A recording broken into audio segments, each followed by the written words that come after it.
ओम अज्ञानतिमिरान्धस्य ज्ञानाञ्जनशलाकया चक्षुरुन्मिलितं येन तस्मै श्रीगुरुवे नमः। श्रीचैतन्यमनोभीष्टं स्थापितं येन भूतले स्वयं रूप कदा मह्यं ददाति स्वपदान्तिकम्। वाञ्छाकल्पतरुभ्यश्च कृपासिन्धुभ्येव च पतितानां पावनवेभ्यो वैष्णवेभ्यो नमो नमः। जय श्री कृष्ण चैतन्य प्रभु नित्यानंद, श्री अद्वैत गदाधर शिवासादि गौरभक्तवृंद।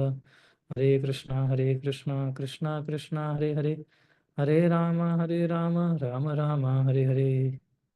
हरे कृष्णा।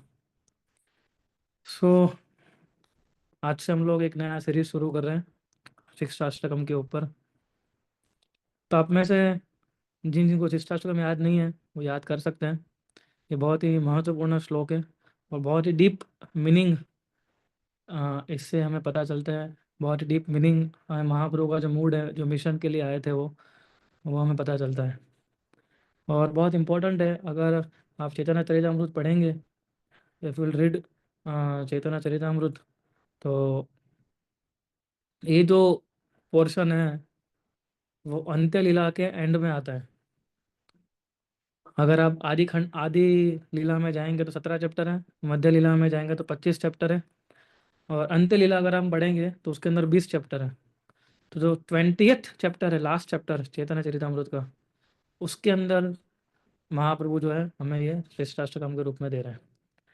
महाप्रभु ने अनेक लीलाएं बताई हमें, अनेक लीलाएं की है उन्होंने, लेकिन उपदेश उन्होंने केवल 8 ही श्लोकों में दिए हैं।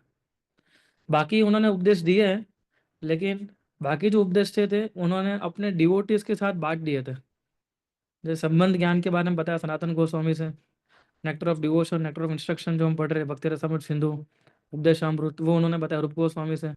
रामानंद राय से उन्होंने रस तत्व के बारे में बात किया।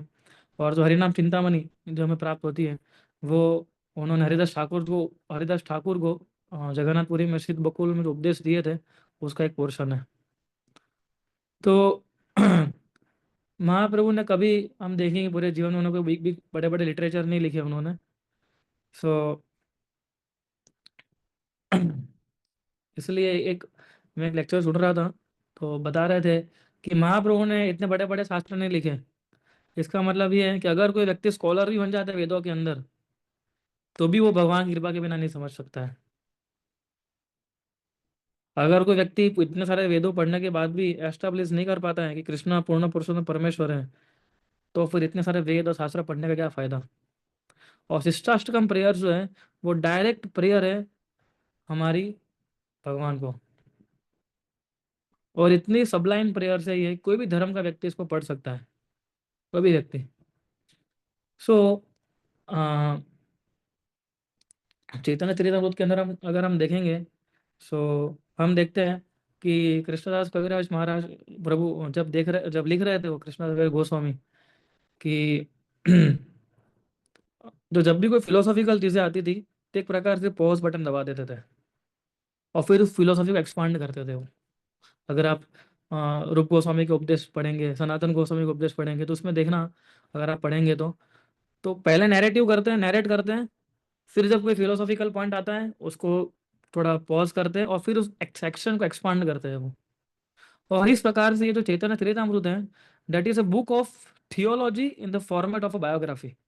It is not a complete biography, but it is a book of theology, यानी जहाँ पर हमें तत्वों के बारे में ज़्यादा मालूम पड़ता है। अगर आप चैतन्य चरित आदि खंड से शुरू करेंगे, आदि लीला से, तो पहले 12 चैप्टर तो केवल और केवल फिलोसॉफी है। 13वें चैप्टर से शुरू होता है महाप्रभु की बचपन की लीलाओं से। And that was one of the reason why Srila Prabhupada translated Chaitanya Charitamrita. No. So और चैतन्य भागवत और चैतन्य मंगल जो है वो ज़्यादातर उनकी भगवान की जो लीला है उसके ऊपर, नरेशन के ऊपर ज़्यादा फोकस किया है। So we are very much grateful to Krishnadas Kaviraj Goswami कि जिन्होंने हमें महाप्रभु की तत्व के बारे में बताया, वृंदावन दास ठाकुर, लोचन दास ठाकुर जिन्होंने महाप्रभु की लीलाओं के बारे में बताया, है ना। और और ये बायोग्राफी जो है महाप्रभु की एंड तक, जब तक महाप्रभु लीला समाप्त नहीं कर रहे अपनी, तब तक ये फिलोसॉफी के बारे में ही चर्चा कर रहे हैं। और अगर हम चैतन्य चरितमृत के अंदर अगर ये 8 श्लोक पढ़ेंगे हम, पहले से लेके 8वें श्लोक तक, तो ये लिटरली लीनियरली फॉर्म में नहीं है। यानी कि अंत्य लीला में ऐसा नहीं कि पहले ये श्लोक पढ़ा, फिर दूसरा श्लोक आएगा, फिर तीसरा श्लोक, ऐसा नहीं है।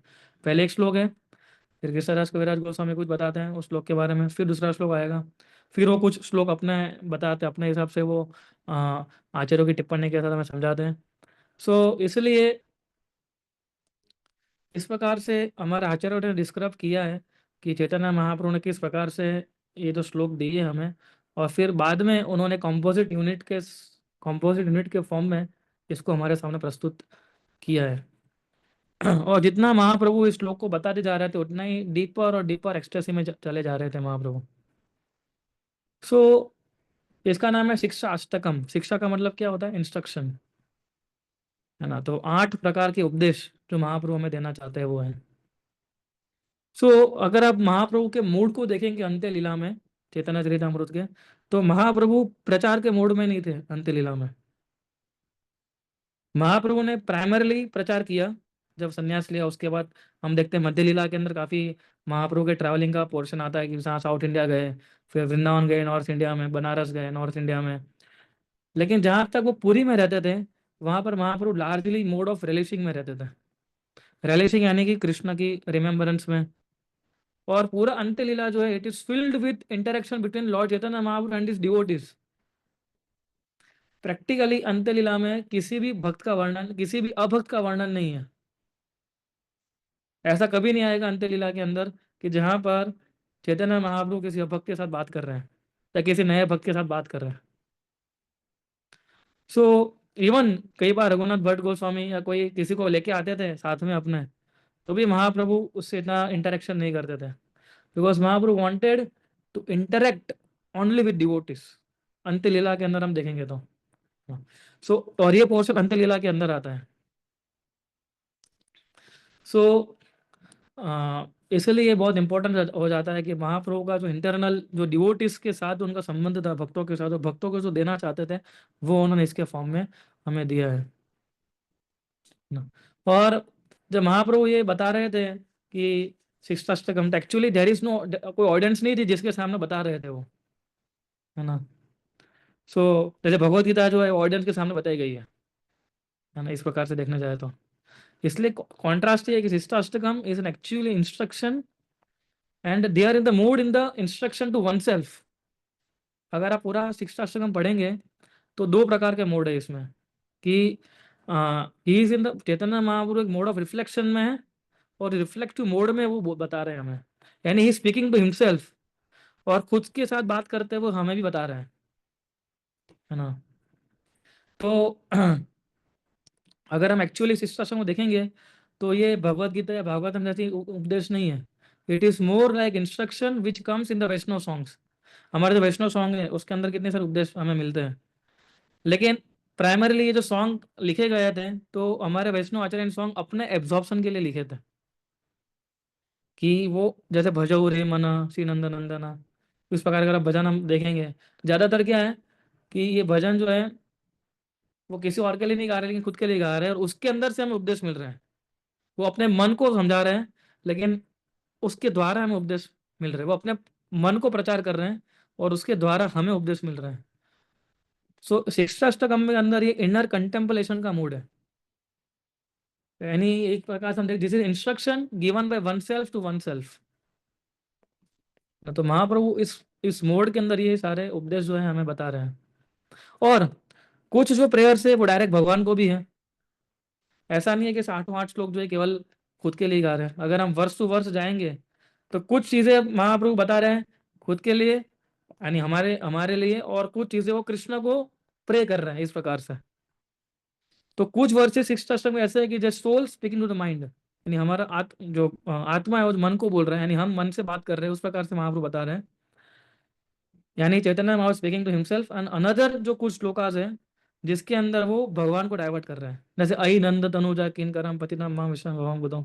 तो इसके अंदर क्या है, is directly addressing the Lord ना, इस प्रकार से। सो इसलिए हमें इसको इस प्रकार से समझना है कि महाप्रभु ने इनर कंटेम्पलेशन के लिए हमें ये उपदेश दिए है। इनर एब्जॉर्प्शन के लिए दिए हैं, इनर रिलिशिंग के लिए हमें दिए है ना। तो हम प्रयास करेंगे कि इस श्लोक को हम लोग कुछ 8 या 9 लेक्चर के अंदर हम इसको समझने की कोशिश करेंगे।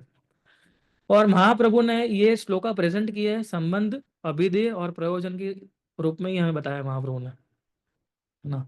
तो ये 3 प्रकार से समझने के कई उपाय हैं। There are various ways of explaining this 3 things, है ना। जैसे मैं छोटा उदाहरण देता हूँ आपको, कि जैसे कोई व्यक्ति गाड़ी में जा रहा है, ठीक है, और कोई व्यक्ति एक ब्रांड न्यू गाड़ी लेके जा रहा है, और खिड़की खोल के वो देखता है सामने, वो क्या बोलते हैं, अरे ये तो कितनी अच्छी गाड़ी है ना। तो जब उसने गाड़ी को देखा तो उसकी इच्छा प्रकट हुई, करे तो कितनी अच्छी गाड़ी, मुझे मेरे पास भी ये गाड़ी होनी चाहिए। तो जब उसने सोचा कि ये गाड़ी बहुत अच्छी है और ये गाड़ी मेरे पास भी होनी चाहिए, तो ये हो गया संबंध ज्ञान, कि जहाँ संबंध एस्टेब्लिश हो गया। संबंध का मतलब होता है कि मुझे किसके साथ रिलेशनशिप डेवलप करनी है, दैट इज संबंध। कि हाँ, मुझे अभी ये गाड़ी के साथ रिलेशनशिप डेवलप करनी है, तो I want to become the owner of the car. तो संबंध का मतलब होता है कि उस ऑब्जेक्ट को समझना जिसके साथ हम संबंध बनाना चाहते हैं, उस चीज को समझना जिससे हम संबंध बांधना चाहते हैं। और अभिधेय क्या है, वो रिलेशनशिप को डेवलप करने का स्टेज। तो ये फॉर एग्जांपल एक कार का एग्जांपल लेते हैं। अगर मुझे कार चाहिए तो मैं कार कैसे लूंगा? अभी मेरे पास बैंक बैलेंस में कितने पैसे पड़े हैं, मुझे लोन लेनी पड़ेगी, मुझे फाइनेंस कैसे करूंगा, या मैं अपने पूरा कैश में गाड़ी ले सकता हूँ? So the whole process by which I can develop that relationship with the car, that is अभिधेय। कि मैं इसके साथ संबंध कैसे स्थापित करूं, वो अभिधेय है। और फिर प्रयोजन, उसका मतलब क्या है?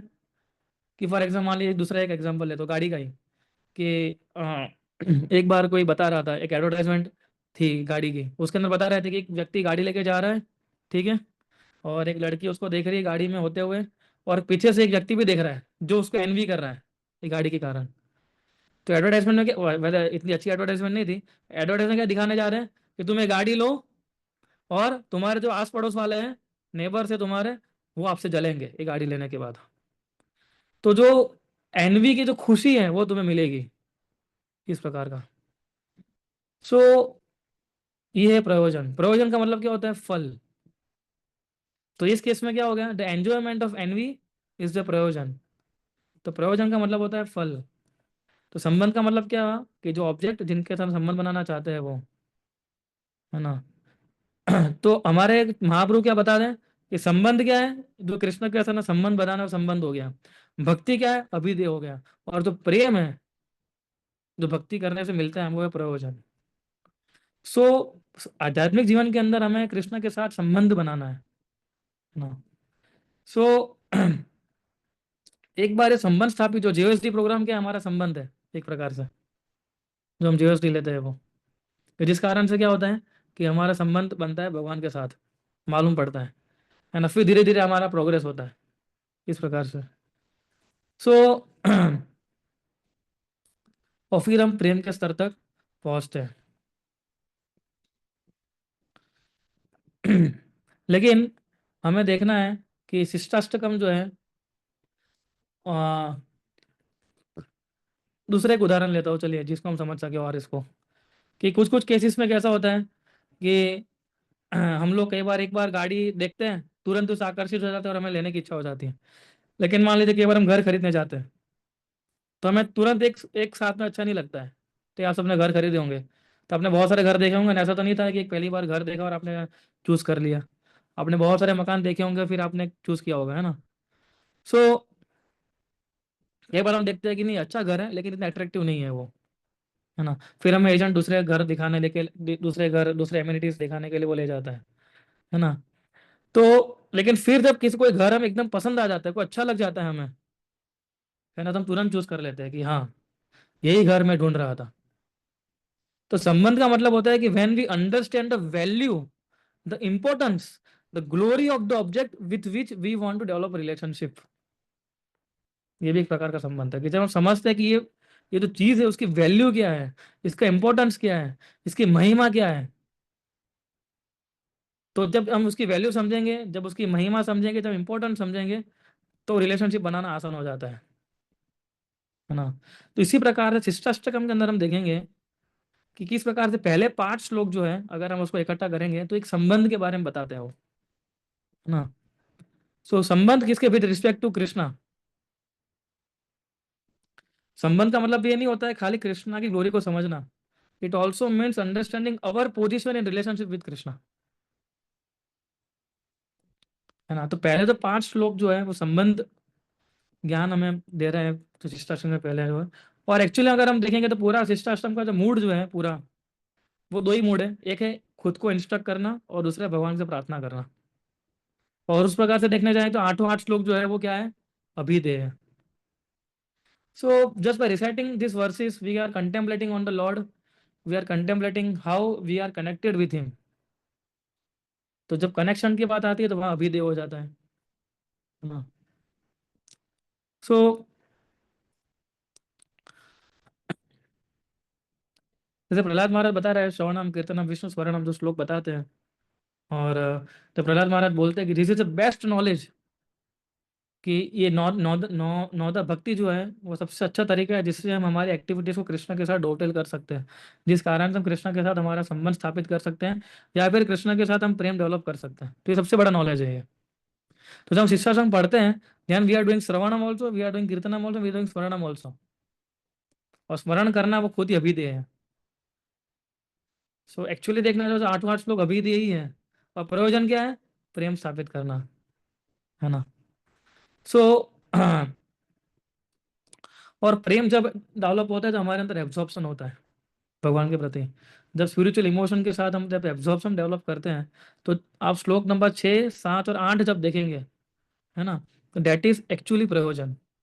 पहले 5 संबंध, एक्चुअली 8वां अगर आप देखोगे तो अभिधेय ही है, क्योंकि हमें अल्टीमेटली कृष्ण के साथ ही संबंध, कृष्ण के साथ ही हमारा जो अंडरस्टैंडिंग को डेवलप कराते हैं, राइट। और पहले 5 तो संबंध डेवलप कर, बाकी के 3 जो है 6, 7 और 8, है ना, तो वो ज्यादातर हम देखेंगे प्रयोजन के ऊपर है, क्योंकि वो हमें बताते हैं कि किस प्रकार से हम कृष्ण की विचारों में, कृष्ण का स्मरण करते हुए हम एब्जॉर्ब हो सकते हैं। और एक इंटेंस इमोशंस एक व्यक्ति एक्सपीरियंस कर सकता है जब कृष्ण का स्मरण करता है तब। तो एक तरीका है शिक्षाश्रम, शिक्षाष्टकम को देखने का, ये this is one way of looking in Shikshashtakam, है ना। सो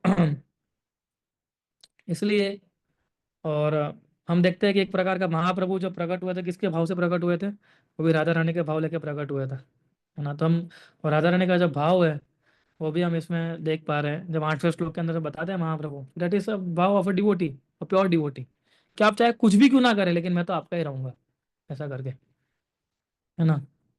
सो शिष्टाश्रम शुरू कहाँ से होता है, चेतो दर्पण मार्जनम भा, यानी होली नेम से शुरू होता है वो इनिशियली। अगर आप पहले 2-3 श्लोक देखेंगे शिष्टाष्टकम के, तो पहले कहाँ से शुरू होता है वो, भगवान के हरि नाम से, वहां से शुरू होता है और धीरे धीरे वो कृष्ण तक ले लेके जाता है। यानी महाप्रभु एस्टेब्लिश करना चाहते हैं कि थ्रू होली नेम, भगवान का नाम स्मरण करते हुए हम भगवान के साथ संबंध स्थापित कर सकते हैं, और उस प्रकार से भगवान का नाम हमें कृष्ण को रिवील करेगा और कृष्ण के साथ प्रेम स्थापित होगा हमारा। तो इस प्रकार से महाप्रभु हमें आ, ये बताए, हम जानते हैं कि नाम, भगवान के नाम में और भगवान में कोई प्रकार का अंतर नहीं है ना।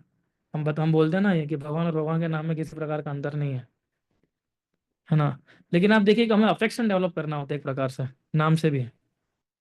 Now suppose we know someone, ठीक है, मैं किसी को जानता हूँ, है ना। तो जैसे हम लोग कॉलिंग करते हैं तो पहले में नहीं मालूम होता है ना कौन होता है, क्या होता है ना। तो मान लीजिए शास्त्र बलराम प्रभु है, ठीक है। तो पहले जब मैं शास्त्र बलराम को नहीं जानता था, तो पहले कैसा था कि हाँ ठीक है, नाम पता है ना। सो उस समय मेरे पास क्या था, केवल नाम ही था। दैट मीन्स जितना बार अगर मुझे आएगा उनका नाम, तो मैं उनका नाम ही, लेकिन मैं कनेक्ट नहीं कर पाऊंगा उनके साथ, है ना, किसी भी स्तर पर। सो लेकिन फिर क्या होता है, जब उनको देखते हैं, उनसे बातें करते हैं, तो क्या होता है, एक संबंध स्थापित हो जाता है ना, कि हाँ भाई, फिर मुझे क्या, जब साक्षात बलराम प्रभु नाम लेता हूँ तो मुझे क्या हो, उनके एट्रीब्यूट्स भी आ जाते हैं, है ना, उनके कैरेक्टरिस्टिक्स भी याद आते हैं, वो कैसे दिखते हैं, लंबे हैं, ठीक है, क्या भाषा बोलते हैं, सब कुछ मालूम पड़ता है फिर। So that means the more we come to know a person, the more the name reminds us of that person. जितना मैं उस व्यक्ति को जानूंगा उतना ही मुझे जो नाम है वो रिमाइंड कराता रहेगा, है ना। सो लेकिन मुझे और भी इंफॉर्मेशन चाहिए इनके बारे में, है ना। तो कई बार कैसा होता है कि दूसरा एग्जांपल देते, चलिए मान लीजिए मोदी जी हैं, ठीक है, फॉर एग्जांपल। तो अगर मैं अफ्रीका में जाके एकदम गांव, अफ्रीका गांव में जाके बोलूंगा मोदी जी, है ना, तो वो मोदी जी को क्या समझेगा वो? उसको लगेगा कि कौन है ये व्यक्ति है कि कोई और चीज़ है कि क्या है, वो उसको समझ में नहीं आएगा कौन है ये, है ना। उनको ये भी मालूम नहीं पड़ेगा किसी व्यक्ति का नाम है ये। लेकिन जब उसको मालूम पड़ेगा कि ओ ये तो प्राइम मिनिस्टर है भारत के और इनका नाम ये है, फिर वो संबंध स्थापित कर पाएगा उनके साथ, फिर मालूम पड़ा हाँ अच्छा ये इस प्रकार से है ना। तो लेकिन ये ज्ञान हुआ, है ना। तो इससे क्या होता है, हमारा संबंध स्थापित होता है। अभी तीसरा उदाहरण देता हूँ मैं आपको, कि जैसे माता जो होती है अपने बच्चों को कितना प्रेम करती है। जब माता अपने पुत्र या पुत्री को बुलाती है तो वो कितना प्रेम से बुलाती है। सो उस समय खाली ज्ञान नहीं होता, जब माता अपने पुत्र या पुत्री को बुलाती है तो वो ज्ञान नहीं होता है। वो ये देखती है कि हाँ मेरी बेटी जो है कितनी बड़ी है, उसका कॉम्प्लेक्शन क्या है, उसका वेट नहीं है, नहीं, उसके मतलब क्या है, उसके लिए अफेक्शन होता है वो। तो तीसरा एलिमेंट क्या आया, अफेक्शन। पहले नाम था, फिर नॉलेज आया, फिर अफेक्शन डेवलप होता है ना। सो जैसे अफेक्शन होता है तो उस जो नाम होता है वो नेचुरली एक मेमोरीज ट्रिगर करता है हमारे मन में, है ना। सो सबसे पहले क्या होता है, the first is just a name without any knowledge of person. पहले एक नाम होता है, उस व्यक्ति के बारे में कोई ज्ञान नहीं होता हमारे पास। दूसरा क्या होता है कि हमारे पास नाम भी पता होता है लेकिन और ज्ञान भी होता है साथ में।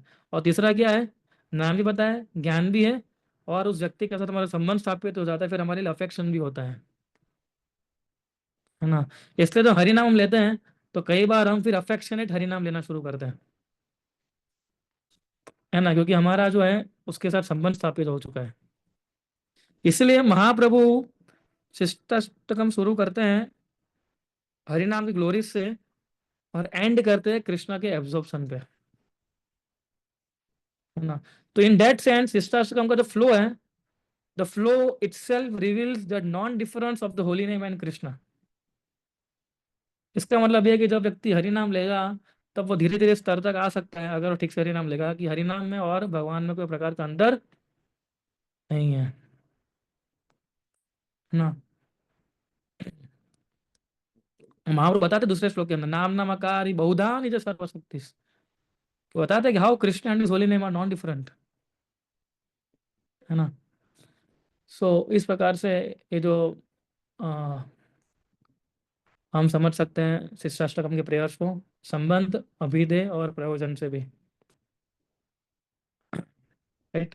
सो हम पहला श्लोक लेते हैं आज और थोड़ा समझने का प्रयास करेंगे आज, ठीक है।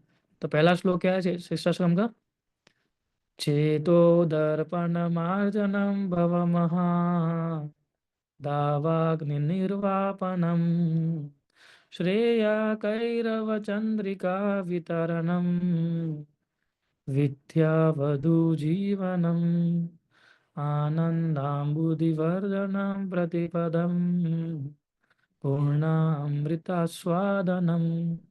सर्वात्मा स्नपनम परम विजयते श्री कृष्ण संकीर्तनम।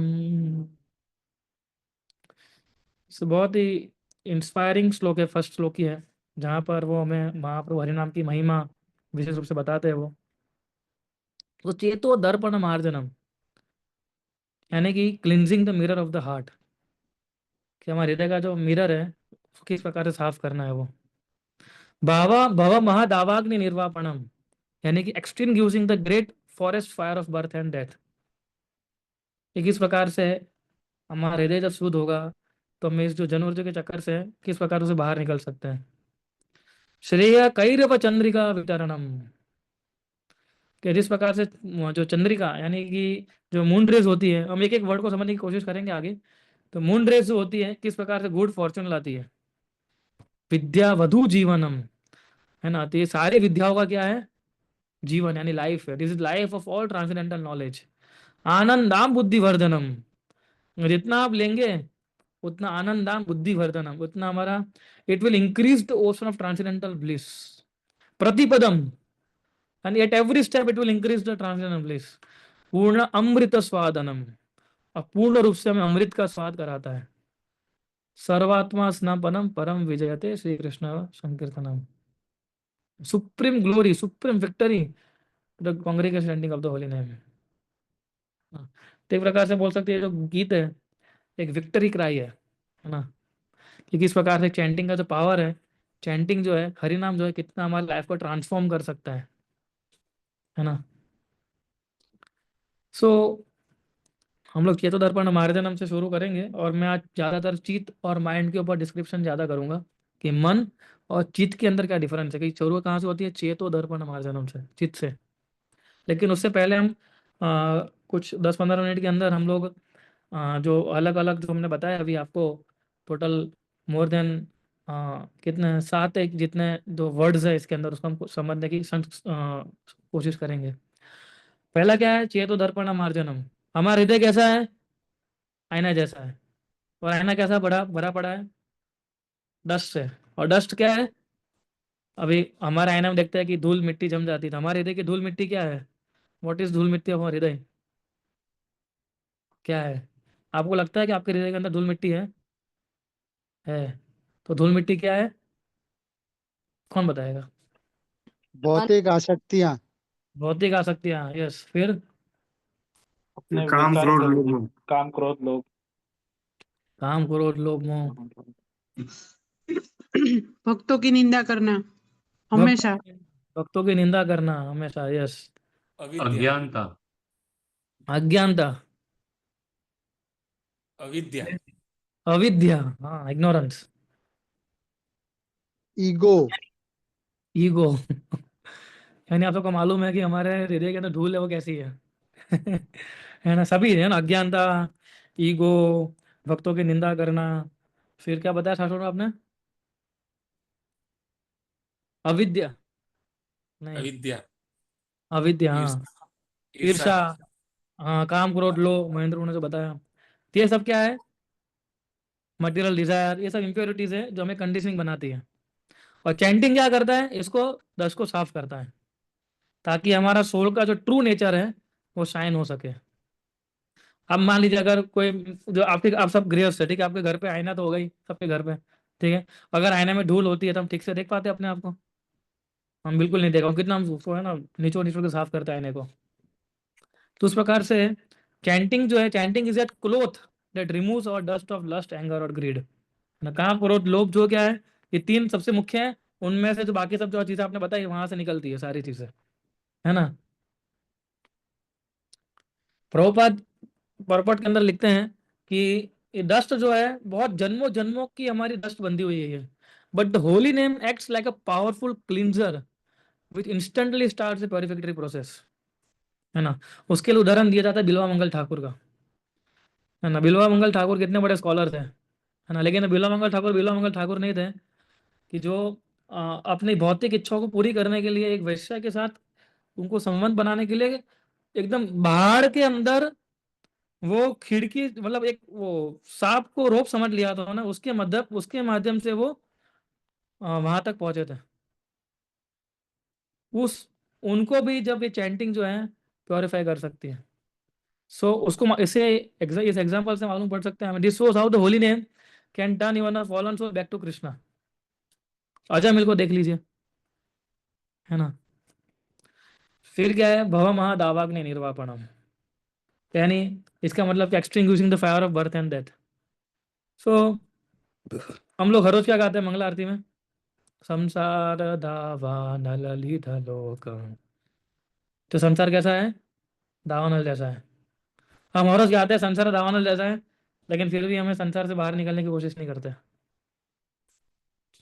है ना। हमें फिर भी हमें संसार अच्छा लगता है। प्रभु जी बोले दावानल है, लेकिन मजा आ रही है ना। आनंद लेने दो, बस हमें आनंद उठाने दो संसार का। सो दिस संसार is blazing forest fire, and chanting is that rain जो हमें रिलीफ दे सकती है ना। सो हम देखते हैं कि ये जो birth death old age disease है, वो क्या है कि वो हमें इस चक्कर में फंसाते रहते हैं, फंसाते रहते हैं, फंसाते रहते हैं, और दुख भी देते हैं हमें। फंसाते तो है ही, और साथ साथ में क्या देते हैं, दुख भी देते हैं हमें, है ना। सो इससे बाहर निकलने की बहुत जरूरत है। तो क्या, तो हमें कब मालूम पड़ेगा कि मैं जन्म चक्कर में फंसा हुआ हूँ? पहले तो हमें, आप लोगों ने जीएसटी अटेंड नहीं किया था, आपको मालूम था कि हम जन्म जन्म मृत्यु चक्कर में फंसे हुए हैं? ये जन्म मृत्यु का चक्कर जो है, cycle of birth and death, आप में से कितने लोग हैं जिनको मालूम पड़ा इसको इस्कॉन में आने के बाद? हम सबको इस्कॉन में आने के बाद मालूम पड़ा है ना कि ऐसा भी कुछ होता है, cycle of birth and death. तब तक तो मालूम ही नहीं था साइकिल को, साइकिल तब एक ही साइकिल मालूम थी, वो पैडे वाली साइकिल, है ना। तब एक ही साइकिल को हम जानते थे। ये तो फिर मालूम पड़ा, रहे ये भी कोई साइकिल है ना, राइट। तो ये मालूम कैसे पड़ा हमें? इस्कॉन भक्तों के संग से, और जब हरि नाम शुरू किया हमने उससे। तो जब हरि नाम शुरू करते हैं तो फिर हम पता चलता है कि अरे बाप रे बाप, मैं तो ये संसार कैसा है, दावानल जैसा है, और इसने मुझे बाहर निकलना चाहिए, उसमें आनंद नहीं लेना चाहिए मुझे। अब तक तो हम आनंद ले रहे थे, लेकिन जैसे ही हरि नाम से हमारा थोड़ा सफाई होना शुरू हुआ, फिर मालूम पड़ा इस जगह से तो बाहर निकलना है हमें, है ना। तो हरि एक्चुअली जो फर्स्ट श्लोक जो है ना, वो केवल हरि नाम की महिमा को डिस्क्राइब करता है, इसलिए हरि नाम को ही कंटिन्यू करेंगे। इसमें कुछ ज़्यादा हम इसमें डिस्कस नहीं करेंगे हरि नाम के अलावा, है ना। तो अल्टीमेटली ये जो श्लोक है वो हरि नाम की महिमा बता रहा है ना, चैंटिंग की। चैंटिंग कैसा है फिर? श्रेय कैरव चंद्रिका वितरणम। So chanting is like moon cooling rays which brings auspiciousness and blessings ना। कैरव यानी कि जो व्हाइट लोटस जो होता है, व्हाइट लोटस, वो चंद्र की रोशनी से उज्ज्वलित होता है, घूमता, आई मीन वो उगता है। सो हमारा भी चैंटिंग जो है कैसा है, हरि नाम जो है किस प्रकार से है? श्रेय कैरव चंद्रिका वितरणम, कि एकदम चंद्रमा की कूलिंग रेस के समान है वो। हाँ, जिस प्रकार से चंद्रमा की जो किरणें होती है, वो जैसे भी गर्मी की सीजन शुरू हो रही है, जैसे ही शाम होती है, कितना ठंडा लगता है हमें, कितना अच्छा लगता है। तो चैंटिंग क्या कर रहा है? Chanting calms our restless minds and brings prosperity when done with devotion. Chanting हमारे रेस्टलेस जो मन है उसको काम शांत करता है, हाँ बेटा शांत हो जाए अभी तो। और जब भक्ति के साथ करते हैं, भावना के साथ करते हैं, तो प्रॉस्पेरिटी आती है ना। सो एक्चुअली चैंटिंग जो है हमारे काफी, हमारी मटेरियल लाइफ को भी हमारी स्पिरिचुअल लाइफ नहीं, हमारी मटेरियल लाइफ को भी वो ट्रांसफॉर्म करता है। Chanting transforms our material life also, not only our spiritual life, है ना। विद्या वधु जीवनम, और सारी विद्या का क्या है ये? This life of all transcendental knowledge. यानी चैंटिंग जो है, it is essence of spiritual wisdom. ये जो हमारे इटर्नल बॉन्ड है कृष्ण के, उसको रिवील करता है वो, है ना। भगवान भगवद गीता के अंदर कौन सा श्लोक है वो बताते हैं कि जितना हम उनके नामों का स्मरण करेंगे, अ, सततम कीर्तयन्तो मां भजताम प्रीतिपूर्वकम, है ना। सतत अगर हम कीर्तन के प्रोसेस में रहेंगे, तो भगवान बुद्धि देते हैं, जिनके साथ हम वापस ददाई बुद्धि होगा ये नाम हम उपयान देते हैं। फिर हम भगवान के पास, भगवान हमें बुद्धि देते हैं कि कैसे मैं उनके पास जाऊं। तो चैंटिंग जो है इस अंडरस्टैंडिंग को अनलॉक करती है ना। So knowledge, true knowledge doesn't means कि किताब पढ़ते रहो बस। True knowledge isn't just books, it is realising that I am the servant of Krishna, and chanting makes this a living experience, है ना। सो ये रियलाइज जो करवाता है ना किताबों में से हमें, वो चैंटिंग करवाता है हमें। इसलिए विद्या वधु जीवनम, हर एक विद्या का जीवन हमें ये। So don't chase dry philosophy, है ना। अगर हम फिलोसॉफी पढ़नी है लेकिन साथ में चैंटिंग करें, फिर कृष्ण अपना हृदय में रिवील करेंगे वो। हम कहते हैं दिव्य ज्ञान हृदय प्रकाशित।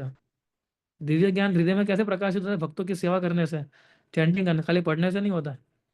यही प्रभुपाद का भागवतम कितने लोगों ने पढ़ा है कि जो भागवतम पढ़ने के बाद इस्कॉन से, या अपना ज्यादा फिलोसॉफिकल, ड्राई फिलोसॉफिकल स्पेकुलेशन करते करते हैं, वो लोग दूसरी जगह चले जाते हैं। क्यों? क्योंकि उन्होंने ड्राई फिलोसॉफी पढ़ी इसलिए। So true knowledge isn't just books, it is realising that I am Krishna servant. It is realising, और रियलाइज आता है चैंटिंग करने से, है ना। आनंदाम बुद्धिवर्धनम, and it increased the ocean of transcendental bliss. Material happiness कैसा है? ड्रॉप जैसा है। और स्पिरिचुअल ब्लिस कैसा है? समुद्र जैसा है। और चैंटिंग क्या करता है? समुद्र को एक्सपांड करता रहता है एंडलेसली ना। तो भौतिक संसार में जो हमें सुख मिलता है वो एक बंदूक के समान होता है, और आध्यात्मिक जो ब्लिस है वो समुद्र के समान होता है। सुख से आप डूबते रहो, बस तैरते रहो, डूबते रहो, कभी ये ब्लिस खत्म ही नहीं होता है। मटेरियल हैप्पीनेस तो कैसा है? कभी भी आता है, कभी खत्म भी हो जाता है ना। लेकिन स्पिरिचुअल ब्लिस ऐसा नहीं, हो तो कैसा एकदम हमें डुबाता रहेगा ओशन के अंदर। हरिदास ठाकुर एग्जाम्पल लीजिए। हरिदास ठाकुर को 22 बाजारों में मारा गया था, पीटा गया था, है ना। और उनको जितनी बार हरिनाम लेते जा रहे थे उनको एक्सटेसी फील हो रही थी, है ना। उनको मार रहे थे लेकिन उनको क्या फील हो रहा था? एक्सटेसी फील हो रही थी। सो उनका जो आनंद था, that didn't depend on external things, है ना। आपको अगर ये चेक करना है तो आपको कीर्तन के समय कैसा फील होता है, आपको चैंटिंग के समय कैसा फील होता है, ये जानना चाहिए हमें, है ना। तो उसको आपको समुद्र का जो ब्लिस है ना उसका ग्लिम्स मिलता है चैंटिंग के समय, because it is the source of all. Chanting connects us to Krishna which is the source of all bliss, है ना। तो ये सारे जो ब्लिस है, it is a source, chanting is a source of all kind of bliss, तब हमें शांति मिलती है ना। तो इसलिए हमें प्रयास करना चाहिए कि जितना हो सके उतना इस समुद्र में डूबे जो स्पिरिचुअल ब्लिस है। और जब स्पिरिचुअल ब्लिस हमें मिलती है तो भौतिक सुख हमें एकदम तुच्छ लगने लगता है। आप देखिए अमेरिकी लोग जो थे वो मटेरियल हैप्पीनेस की चरम सीमा तक पहुंच गए थे, है ना। और फिर प्रभुपाद जब टॉम्किंस स्क्वायर पार्क में कीर्तन कर रहे थे तब उन्होंने बताया कि मैं इससे भी ज्यादा आपको, इसके भी ऊपर ले जा सकता हूँ, है ना। बोले तो कुछ नहीं है, इससे भी ज्यादा आपको ब्लिस दे सकता हूँ मैं। And that's how this moment started. तो प्रभुपाद ने क्या किया? उनको दिखा दिया कि material happiness just a drop and spiritual bliss is like an ocean, right. प्रतिपदम पूर्ण अमृत स्वादनम। तो एट एवरी स्टेप चैंटिंग जो है कंप्लीट नेक्टर है। Every utterance, every single name can feel us with nectar. No delay, no waiting, है ना। कोई डिले नहीं होता, कोई वेटिंग। जिस दिन आपने माला करना शुरू किया उससे ब्लिस होना शुरू हो जाता है ना, राइट। जैसे इसमें राधानाथ महाराज बताते हैं कि the holy name is a person, approach him with love, not mechanically, है ना। उसको प्रेम के साथ हमें अप्रोच करना चाहिए, खाली मैकेनिकली अप्रोच नहीं करना चाहिए हरि नाम को हमें, है ना। सो कृष्ण क्या देखते हैं? हमारा प्रयास देखते हैं। तो हमें प्रयास अच्छा करना है, फिर ये देखो कैसे नेक्टर लगता है। अगर हम प्रयास भी ठीक से नहीं करेंगे तो फिर बोझ बन जाता है। हमारी माला जो होती है, अगर हम नेक्टर फिल नहीं करेंगे तो फिर बोझ बन जाएगी, है ना। सर्वात्मा स्नपनम परम विजयते, श्री कृष्ण संकीर्तनम। तो chanting purifies not just the mind और body but the soul also. एक बाथिंग द एंटायर सर्वात्मा स्नपनम, है ना। स्पिरिचुअल बात है एक प्रकार के। हम मटेरियली बात करते हैं, है ना, साबुन से और पानी से, इस प्रकार से। तो ये हमारा स्पिरिचुअल बात है ना। जैसे महाराज परसों क्लास से बता रहे थे ना कि किस प्रकार से महापुरुष वृंदावन पहुंचे थे, कैसे पहुंचे थे वो, है ना। कि सभी गांवों को, सभी जंगल, इवन प्राणियों को भी महाप्रभु ने संकीर्तन से प्योरीफाई कर लिया था। Today it can transform lives and society also, जो प्रभुपाद ने किया अभी। चैतन्य चरितमृत यही डिस्क्राइब करता है कि how the chanting of the holy name can awaken devotion everywhere. और प्रभुपाद ने उसको प्रैक्टिकल करके दिखाया बाहर पाश्चात्य देश में जाके, है ना। लेकिन अगर हम देखेंगे तो सबकी शुरुआत कहाँ से होती है? हमारे मन से शुरुआत होती है। सो हम लोग बोलते हैं कि हमें शांति चाहिए, हमें शांति चाहिए, है ना। सबको शांति चाहिए ना, चाहिए कि नहीं चाहिए? इसलिए हम बोलते हैं ओम शांति, है ना। तो वृंदावन के अंदर कोई शांति थी? एक समय जहाँ वृंदावन जब भगवान थे तो there was no peace every time. कितने सारे असुर आते थे, लेकिन तो वृंदावन वासी जो थे, व्रजवासी जो थे, they are always remembering Krishna to protect them from dangers. In important क्या है? भगवान को रिमेंबर करना इंपॉर्टेंट है, शांति इंपॉर्टेंट नहीं है ना। इसलिए हमारे मन, और हमारा मन जो है उसका एपिटोम है ना। हमारा मन अगर शांत रहेगा तो हमारा फिजिकल बॉडी भी शांत रहता है। अगर हमारा मन डिस्टर्ब होता है तो हमारा फिजिकल बॉडी भी डिस्टर्ब हो जाता है ना। क्यों, हमारे कई बार डॉक्टर्स ही बताते हैं ना ये, कि कई बार अगर हमारे मन में कुछ ज़्यादा विचार आ जाते हैं तो हमारा ब्लड प्रेशर बढ़ जाता है, डायबिटीज ऊपर नीचे हो जाता है, पेट में दुखने लगता है ना। पेट में दुखना क्या फिजिकल एक्टिविटी है ना, शुरुआत कहाँ से होती है, मन से होती है। डर लगता है, जब एग्जाम होती है तो दर्द होने लगता है, तो मेरे को बहुत दर्द होता है पेट में एग्जाम के समय पे। शुरुआत कहाँ से होती है, मन से, डर से। और इफेक्ट कहाँ आता है, फिजिकल लेवल पे, है ना। तो एक्चुअली हमारा मन जो है, और मन के साथ एक चीज है चित्त, चेतो दर्पण माल, हमारा चित्त। तो मन और चित्त जो है they are closely related, but there are very distinct concept of both of them. काफी डिफरेंसेस हैं दोनों के बीच में, और डिफरेंसेस हम समझने का प्रयास करेंगे आज, है ना। तो हमारा मन जो है वो क्या करता है, थिंकिंग और फीलिंग, है ना। हमारा मन हमारे सटल बॉडी का पार्ट है, सूक्ष्म स्वरूप का पार्ट है, जो चीज़ों को परस्यू करता है, और जो इंद्रियां हमें, जो चीज़ें हमें इंफॉर्मेशन देती है उसको प्रोसेस करता है वो। So actually it acts like a intermediary between senses and intellect. वो हमारी इंद्रियां और बुद्धि के बीच में मन है ना। तो परस्यू करता है, उसको प्रोसेस करता है वो। और हमारा मन कैसा है, रेस्टलेस है, एक विचार से दूसरे विचार तक जल्दी पहुंच जाता है। पहुंचता है कि नहीं पहुंचता, आज हम लेक्चर में सुन रहे हैं, लेकिन हमारा मन कहीं और भी हो सकता है अभी, है ना।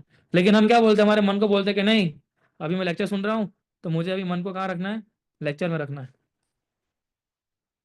तो मन का स्वभाव ही ऐसा है, jumping from one thought to another thought.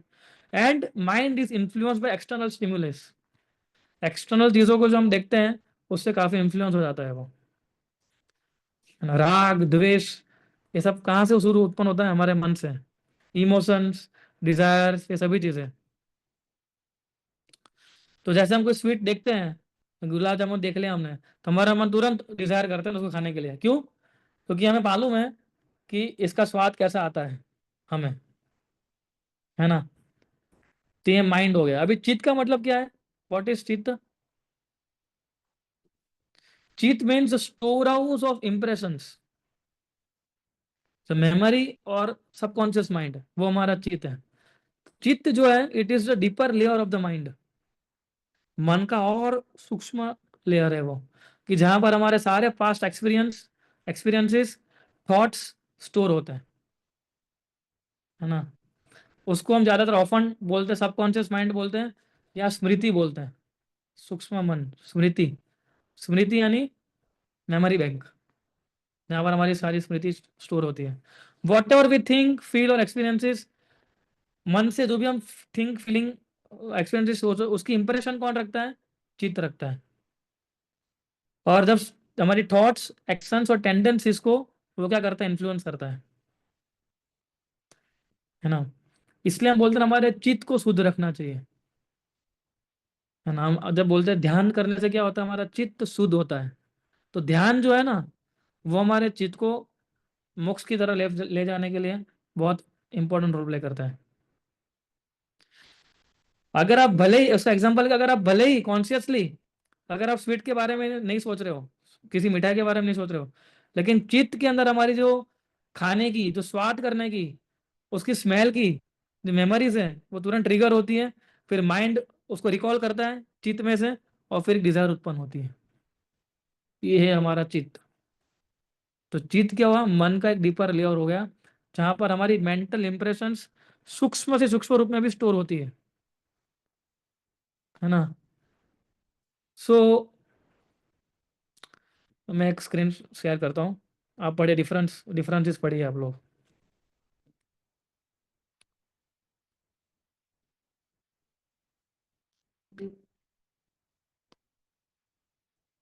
कौन पढ़ेगा इसको, एक एक करके पढ़ता है ना। डिफरेंस बिटवीन माइंड एंड चित्त। हरे कृष्ण। हाँ, Aspect function mind thinking perceiving reacting chit strong impression subconscious tendencies storing impressions, है ना, स्ट्रॉन्ग नहीं, स्टोरिंग इंप्रेशंस है ये। Sorry. फंक्शन क्या करता है? माइंड थिंकिंग पर्सन रिएक्टिंग, सोचता है, परस्यू करता है चीज़ों को और रिएक्ट करता है।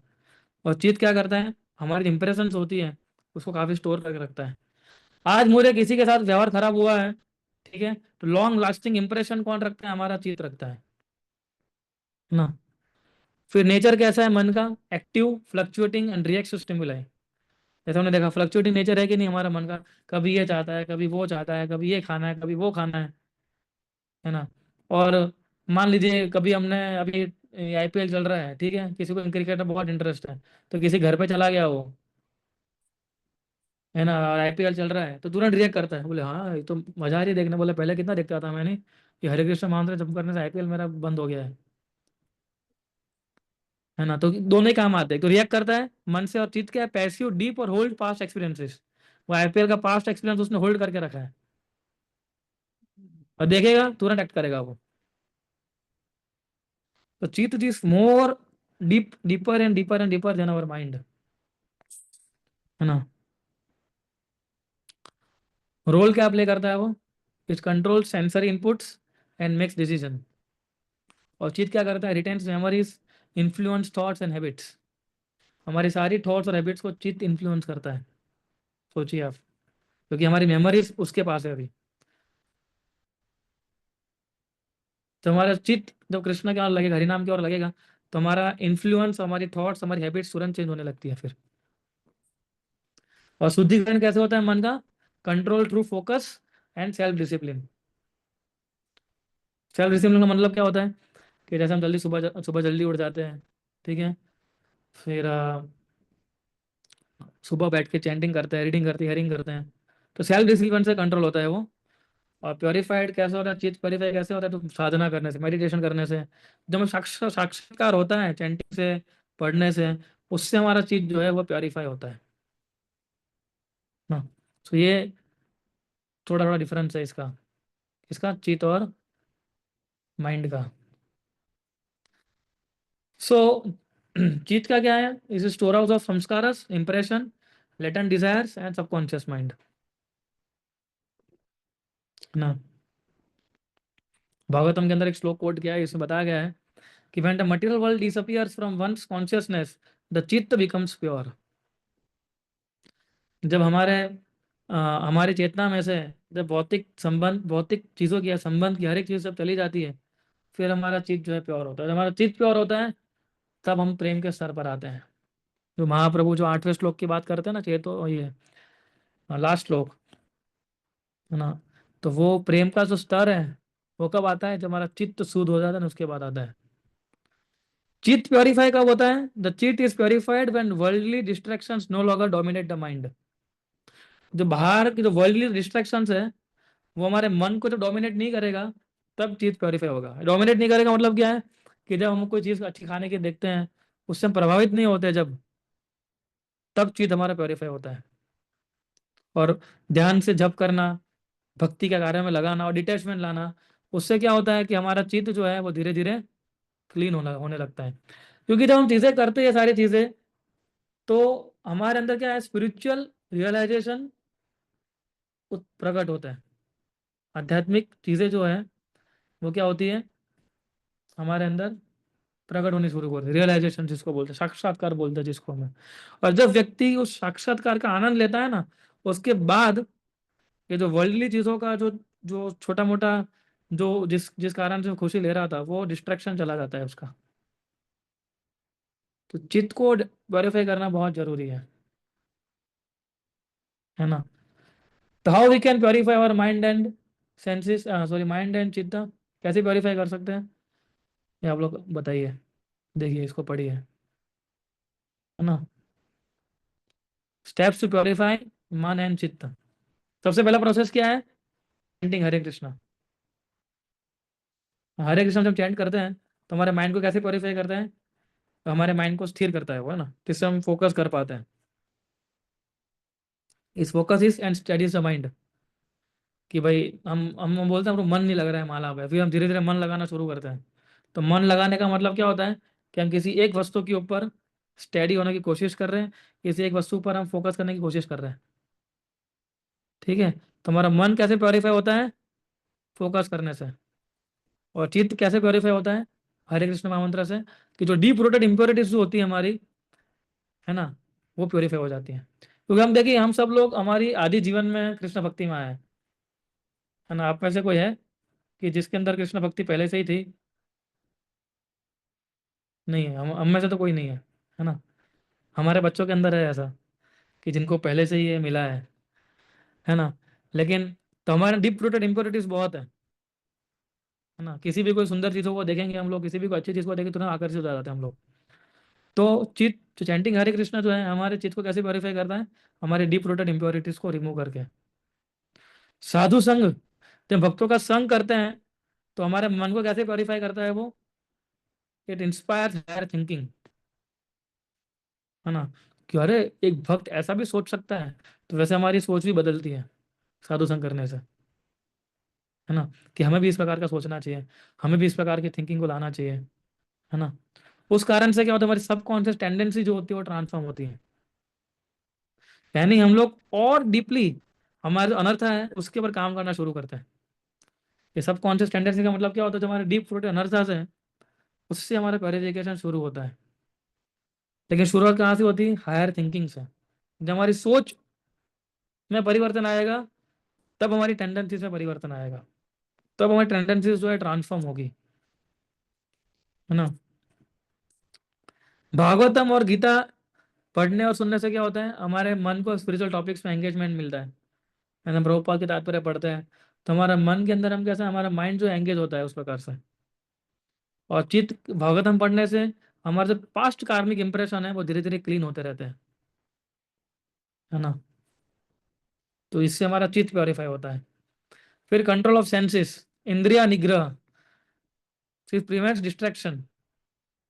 अगर हम इंद्रियों को कंट्रोल करते हैं तो डिस्ट्रैक्शन कम होता है ना। इस संसार की जितनी भी अच्छी चीजें हैं, ठीक है, अगर हम उसके डिस्ट्रैक्ट नहीं होंगे, है ना, तो हमारा माइंड उस प्रकार से डेवलप होने लगता है धीरे धीरे, कि डिस्ट्रैक्शन से वो डिस्टर्ब नहीं होता है। और चित्त कैसे हमारा प्योरीफाई होता है? उससे मटेरियल कंडीशनिंग जो है उससे रिड्यूस होने लगती है हमारी। यानी जो कंडीशनिंग बैठी हुई है पहले से, इतने सालों से, इतने जन्मों से, वो धीरे धीरे रिड्यूस होने लगती है। इसीलिए प्रभुपाद अमेरिका गए थे, जो जितने भी अमेरिकी थे उनको प्रभुपाद से साधु संग मिला, उन्होंने हरे कृष्ण मंत्र का जप किया, ठीक है, उनकी इंद्रियों को उन्होंने ठीक से लगाया, तो उनकी जो मटेरियल कंडीशनिंग जो चित्त से ही, यानी उनका जो हार्ट जो सॉफ्टवेयर में से निकाल दिया पूरा, हार्डवेयर में से पूरा, मन से सॉफ्टवेयर सबसे निकाल दिया उन्होंने हमारी कंडीशनिंग। तो it reduces our material conditioning. फिर क्या होता है? Selfless service. प्रोसेस क्या है? सेल्फलेस सर्विस हम करेंगे तो हमारा माइंड, अगर हम सेवा में एंगेज होते हैं तो हमारा माइंड पॉजिटिवली एंगेज होता है कि नहीं होता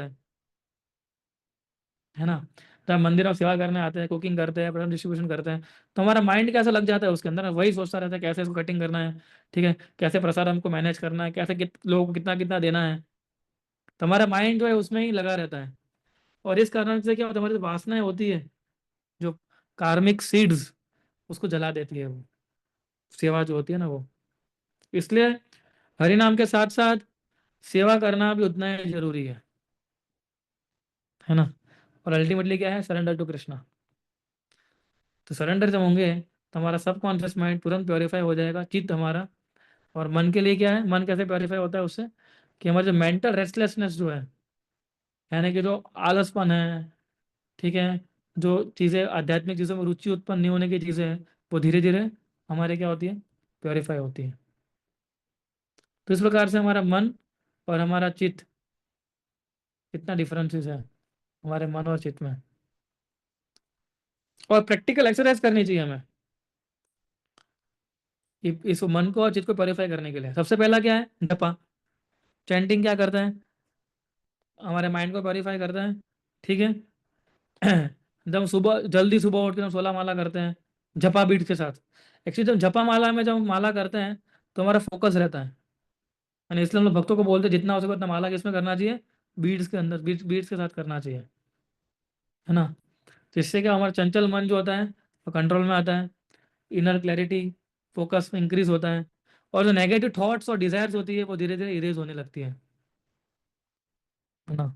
भगवत गीता के छठे अध्याय में बताता है ना भगवान, कि wherever the mind wanders bring it back under control of the self. जहां जहां आपका मन इधर उधर भागता है, उसको शांति से अपने कंट्रोल में आप लेके आ जाओ, है ना। Daily scripture reading. Scripture reading क्या करता है, हमारे चित्त को प्योरीफाई करता है। अगर आप एवरीडे भगवत गीता पढ़ेंगे, एटलीस्ट 15 मिनट भी रोज का, है ना, तो हमारी अब हमारी इंटेलिजेंस इंप्रूव होती है उससे, है ना। भागवत हमको पढ़िए, उसको किसी वरिष्ठ भक्त से सुनिए, कृष्णा कथा सुनिए। ये सब करने से क्या होता है कि हमारा चित्त, हमारा मन जो है, उसमें मन जो लगाना शुरू करता है, और चित्त के अंदर हमारे जो जो दबे हुए जो रिएक्शन, जो कर्मिक रिएक्शन जो है, वो धीरे धीरे बाहर निकलने शुरू हो जाता है। इसलिए हमें ध्यान करना चाहिए। स्वाध्याय का मतलब क्या है?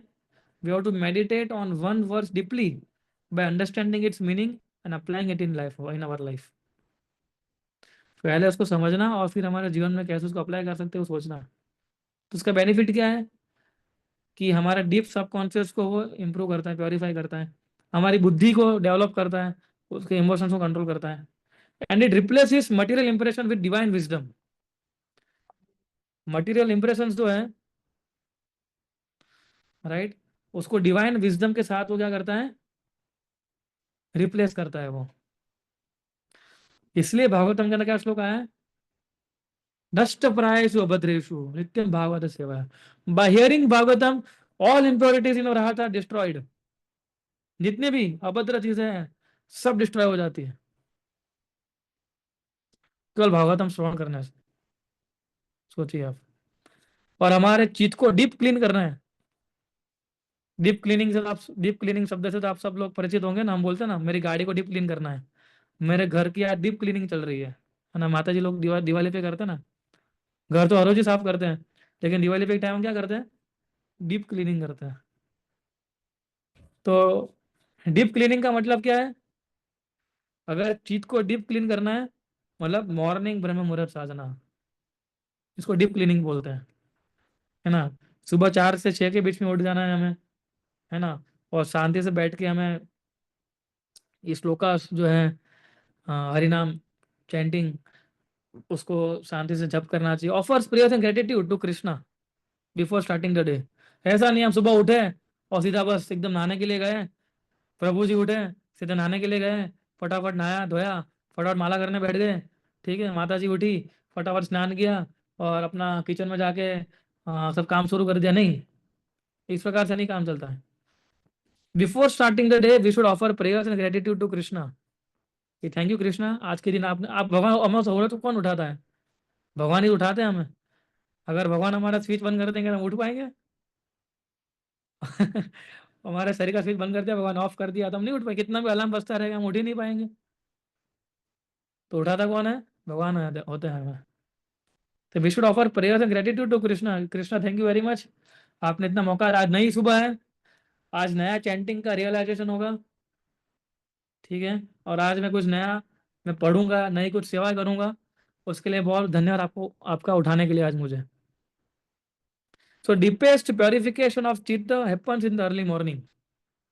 याद रखिए, सुबह जो चित्त का प्योरिफिकेशन है सब। आप देखिए सुबह उठना कितना कष्टदायी होता है कि नहीं होता है ना।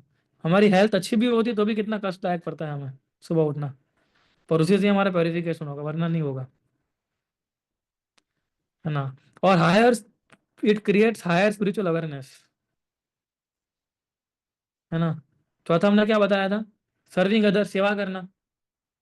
जब हम सेवा करते हैं तो क्या होता है, हमारे चित्त के जो पास्ट संस्कार होते हैं बंद होते हैं। देखिए, ये काम क्रोध लोग में बात करते हैं ना, उसको निकालना बहुत मुश्किल है, इतना आसान नहीं होता है ना। काम क्रोध लोभ से ऊपर उठना एक बच्चों का तो खेल नहीं है ना। इसके लिए we have to perform selfless devotional service daily. भगवान के लिए प्रसाद बनाइए, दूसरों की मदद कीजिए, भक्तों की। अवॉइड सेल्फिश मोटिवेशन, जो हमारे सेल्फिश मोटिवेशन होता है उसको अवॉइड करना चाहिए। Do every action as an offering to Krishna. हमारा हर एक एक्शन कैसा होना चाहिए, कृष्णा का ऑफरिंग होना चाहिए, है ना। मेडिटेट करिए कि I am Krishna servant and all my actions are for his pleasure, है ना। तो इसके इससे क्या होगा, जब दूसरों की हम सेवा करेंगे, दूसरे भक्तों की सेवा करते हैं, तो क्या होता है, हमारे ह्यूमिलिटी और ग्रेटिट्यूड बढ़ता है, हमारा कृतज्ञता और विनम्रता बढ़ती है ना। सो ये हमें लाना पड़ेगा।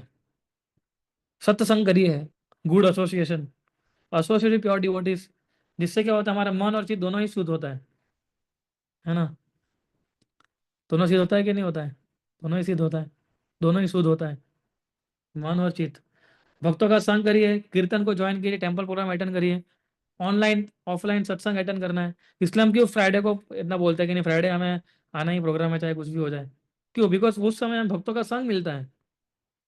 We have to avoid associate with pure devotees and avoid negative association. जो मटेरियलिस्टिक पीपल होते हैं, गॉसिपिंग करते हैं, यूजलेस सोशल मीडिया यूज करते हैं, ठीक है ना, वैसा नेगेटिव एसोसिएशन हमें अवॉइड करना चाहिए। Listen to spiritual lectures by Srila Prabhupada. हमारे तो दूसरे वैष्णव आचार्य हैं, जो हमारे गुरुजन हैं, उनका आध्यात्मिक श्रवण करना चाहिए हमें। उससे क्या होगा, हमारा माइंड हमेशा इंस्पायर्ड रहता है ना। और इससे हमारा चित्त प्योरीफाई होता है, जिससे हमारी मटेरियलिस्टिक थॉट्स जो है उसको रिमूव करते हैं, रिमूव करती है वो। Because in association with devotees the heart is purified quickly. भक्तों के संगति में हमारा हृदय जो है वो क्विकली प्योरीफाई होता है, तुरंत प्रोसेस एकदम फास्ट हो जाती है ना। आई थिंक एक श्लोक है भागवतम का, अगर मुझे मिलता है तो मैं 325, एक मिनट हाँ।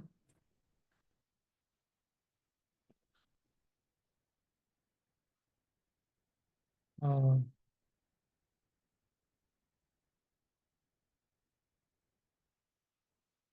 ये इंपॉर्टेंट श्लोक है। सताम प्रसंग मम वीर्य संविदो भवन्ति हृत कर्ण रसायन कथा तज्ज सनद अस्वपवर्ग वर्तमानी श्रद्धा रतिर भक्तिर अनुक्रमिष्यति।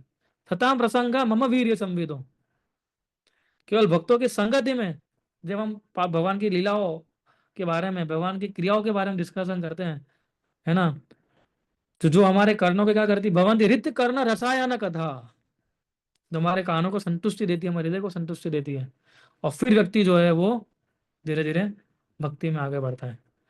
श्रद्धा रतिर भक्तिर अनुक्रमिष्यति। फिर अनुक्रमिष्यति का मतलब क्या है, फिर उसका अंदर हृदय के अंदर रियल डिवोशन और डिवोट सर्विस जो है वो शुरू होती है। अनुक्रमिष्यति। So in association of devotees the heart is purified quickly, है ना। तो अल्टीमेट गोल क्या है हमारा, कि हमें देखिए आध्यात्मिक चीज के अंदर कैसा होता है कि जितना हम उसके अंदर रुचि बढ़ाएंगे, जितना हम उसको प्रेम करेंगे हरि नाम को, उतने हम खींचे जाएंगे, है ना। फिर अगर हम भक्ति के अंदर अगर हमारा इंटरेस्ट जागृत हो जाता है ना, फिर हमें कोई बाधा बीच में नहीं आती है, कोई बाधा बीच में नहीं आएगी, है ना। व्यक्ति, आप सोचिए कोई व्यक्ति होता है, अगर किसी व्यक्ति को प्रेम करता है तो किसी भी सिचुएशन में उसको प्राप्त करने के लिए लग जाता है कि नहीं लग जाता है वो, चाहे बीमार हो, चाहे कितने भी उसके लाइफ में प्रॉब्लम हो। लेकिन अगर उसको उस व्यक्ति को वो चीज पसंद होती है तो उसके लिए वो कुछ भी करने के लिए तैयार हो जाता है ना। वैसा ही हमें कृष्ण भक्ति के अंदर करना है, वैसा ही हमें हरि नाम के लिए करना है, तो कोई बाधा नहीं आएगी हमें। हम जो कई बार बोलते हैं कि ऐसा है वैसा है, ऐसा सब निकल जाएगा। ऐसा वैसा इसलिए हो रहा है क्योंकि अभी तक हमने इतना प्रेम डेवलप नहीं हुआ हमारे हृदय के अंदर अभी, और ना हमारे लिए प्रायोरिटी बनी है अभी। बाकी अगर जिस व्यक्ति से हम प्रेम करते हैं उसके लिए तो हम कुछ भी दे सकते हैं, देते कि नहीं देते, है ना। अगर कोई लड़का किसी लड़के से प्रेम करता है ना, तो उसको प्राप्त करने के लिए क्या कुछ नहीं कर लेता है वो। रात रात जगते हैं लोग, क्या बात कर रहे हो आप, रात रात भर जगते हैं और सुबह अपने टाइम पे कॉलेज या ऑफिस पहुंच भी जाते हैं। सोचिए, ये तो हम भी नहीं कर पाते हैं, है ना। और रात भर बातें करेगा 1-2 बजे तक, है ना, और सुबह आपको ऑफिस में दिखेगा 8 बजे। क्या सोया, कहाँ सोया, क्या पता, है ना। तो व्यक्ति कुछ भी करने के लिए होता है जब व्यक्ति किसी व्यक्ति से प्रेम करता है, तो वैसा प्रेम हम हरिनाम के लिए डेवलप करना है, वैसा प्रेम हमें डेवलप करना है कृष्ण के लिए, कि कृष्ण आपकी सेवा करने के लिए मैं कुछ भी त्याग करने के लिए तैयार हूँ, है ना। व्यक्ति, और हमने देखा है कॉलेज के अंदर, ऑफिस के अंदर, है ना, ये तो कितना, ये तो बाहर कितना एक्सटर्नल एग्जाम्पल है ये, कितना एक्स्ट्रा लेवल का, हम क्या भगवान के लिए ऐसा नहीं कर सकते हैं? केवल हमें शर्म आ जाती है कि हमारे अंदर भगवान के प्रति ऐसा प्रेम कब डेवलप होगा? किसी व्यक्ति के लिए अगर ऐसा प्रेम डेवलप हो सकता है हमारा, तो भगवान के लिए कब डेवलप होगा हमारा प्रेम? है ना? सो ये सब तब होता है जब हमारा चेतो दर्पण शुरू होता है ना? तो हरि नाम क्या करता है, हमारे हृदय के अंदर ये क्लिनजिंग प्रोसेस शुरू करता है। तो क्लिनजिंग तभी करेगा जब हम ठीक से हमारे मन को और हमारे चित्त को एंगेज करेंगे, तब होगा, वरना नहीं होगा। ये विज्ञान है, हरि नाम लेना एक विज्ञान है कि जो जितना हम उसको वेरीफाइड स्टेज पे लेंगे, जितना हम उसको सिंसियरली सीरियसली करेंगे, उतना ही वो हमें रिवील करेगा अपने आप को, है ना? तो महाप्रभु पहले श्लोक के अंदर केवल और केवल ये हरि नाम का ग्लोरिफिकेशन कर रहे हैं। परम विजयते श्री कृष्ण संकीर्तनम, ऐसे संकीर्तन की परम विजय हो, है ना? कि जो हमारे जो हमारा चित्त है, उसमें जो थॉट्स लगी हुई है ना, डीप रूटेड थॉट्स जो है उसको निकालता है, ठीक है, ब्लॉसम करता है हमारे हृदय को कमल के फूल की तरह, है ना? और सारे विद्या वधु जीवनम, सारे विद्याओं का यही जीवन है। इस प्रकार से महाप्रभु हरिनाम को ग्लोरीफाई कर रहे हैं। तो अगली बार जब हम फर्स्ट श्लोक पढ़ते हैं तो हमें उसका मीनिंग भी याद आना चाहिए अभी, है ना? हमें तोते की तरह नहीं बोलना है सारे श्लोक। जब हम मंगला आरती करते हैं, जब हम गुरु आरती करते हैं, जब हम तुलसी आरती करते हैं, तो हमें बोलते बोलते उनका उसका जो मीनिंग है उसको भी हमें कंटेम्पलेट करना चाहिए, है ना? तब हमारा दूसरे भक्तों के प्रति, हमारे गुरु के प्रति हमारा भाव डेवलप होता है। तो ये बहुत इंपॉर्टेंट चीज़ है ये। तो मन और चित्त का एग्जाम्पल इसलिए मैंने लिया आपको, क्योंकि हमारे सभी की चीज़ की शुरुआत इधर से ही होती है। भौतिक संसार हो, भौतिक चीज़ हो या चाहे आध्यात्मिक चीज़ हो, है ना? तो उस प्रकार से आप जो है वैसा प्रेम करना सीखे कृष्ण को, तब कृष्ण देखिए आपको कितना रिवील करता है हमारे हार्ट को। वी डोंट नो, क्योंकि हमने हमारा जीवन कृष्ण को नहीं सौंपा है, क्योंकि हमने हमारा जीवन हरिनाम को नहीं सौंपा, इसलिए हमें पता नहीं है कि हरिनाम की पोटेंसी क्या है। एक बार खाली चांस दीजिए कृष्ण और हरिनाम को, देखिए आपके जीवन कितना पूरा बदल देगा वो। और जैसे हमने बताया कि प्रेम करना सीखना होगा अभी। किसी व्यक्ति को हम प्रेम करते हैं तो कितना उसके पीछे भागते हैं पागलों की तरह, वैसा हमें कृष्ण की सेवा करने के लिए पागलों की तरह भागना है ना? आदमी कुछ भी करने के लिए तैयार हो जाता है प्रभु, वैसा हमें वैसा चित्त हमारा बनना चाहिए अभी। रात दिन 24 घंटे व्यक्ति कैसे सोच में पड़ जाता है उस व्यक्ति के बारे में, वैसा हमारा 24 घंटे वैसा कृष्ण के प्रति हमारा हो जाना चाहिए, है ना? हम प्रार्थना करनी चाहिए कृष्ण, कृष्ण देखो कैसे है वो व्यक्ति जो है बहुत ही है, वो 24 घंटे इस व्यक्ति के बारे में सोच रहा है। अब मुझे, मैं कैसे 24 घंटे आपके बारे में सोचूं? वो बुद्धि दीजिए मुझे आप। हरिनाम को सुबह उठ के ये प्रार्थना करनी चाहिए, हरिनाम मुझे वो बुद्धि दीजिए, है ना? सो वी हैव टू, देखिए भक्ति कैसी है, हम वैदिक साधन भक्ति कर रहे हैं, इन्हें प्रोसेस तो फॉलो करनी होगी। आप अगर समझोगे कि नहीं सब कुछ अपने आप मेरे हृदय में भाव आ जाएगा, भाव उत्पन्न हो जाएगा, प्रेम उत्पन्न हो जाएगा, ऐसा कुछ नहीं होने वाला है ना?